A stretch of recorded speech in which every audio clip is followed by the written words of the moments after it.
Hi hello అండి, అందరికీ నమస్కారం అండి. ఫ్రెండ్స్, మనకి ఇప్పుడిప్పుడే మరొక బ్రేకింగ్ న్యూస్ అప్డేట్ అయితే రావడం జరిగిందండి. అది కూడా తీవ్ర విషాదం, భారీ వర్షాలు, 37 మంది కన్నుమూత అంటూ ఇప్పుడే మనకు ఒక లేటెస్ట్ అప్డేట్ అయితే రావడం జరిగిందండి. అయితే ఇందుకు సంబంధించిన పూర్తి వివరాలు అయితే తెలుసుకుందామండి. ఎక్కడ ఏంటి అనేది వీడియో ఎక్కడ స్కిప్ చేయకుండా చూడండి ఫ్రెండ్స్. ఇక లేట్ చేయకుండా వివరాలకు తెలుపుదామా.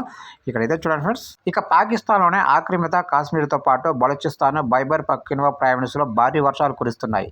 48 గంటల వ్యవధిలో ఈ ప్రాంతంలో వర్షాలు, వరద సంబంధిత ఘటనల్లో ఇప్పటికీ 37 మంది ప్రాణాలు కోల్పోయారు. ఇక అత్యధికంగా ఖైబర్ పఖ్తూన్ఖ్వా ప్రావిన్స్లో ఇల్లు కూలి ఇళ్లలోకి వరద చేరిన ఘటనల్లో 27 మంది ప్రాణాలు కోల్పోయారు. వీరిలో ఎక్కువ మంది చిన్నారులేనని అధికారులు తెలిపారు. అదేవిధంగా బలూచిస్తాన్ పిఓకీలో 5 చొప్పున చనిపోయారు. ఇక గ్వాదర్ రేవు పట్టణం జలదిగ్బంధంలో చిక్కుకుంది. చైనా పాకిస్తాన్ని కలిపే కారాకోరం హైవే మూతపడింది.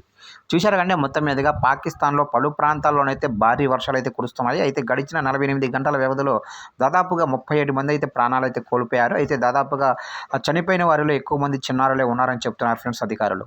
చూశారు ఫ్రెండ్స్, ఏదైనప్పటికీ విషాద సంఘటన మనం తెలుసుకోవచ్చు ఫ్రెండ్స్.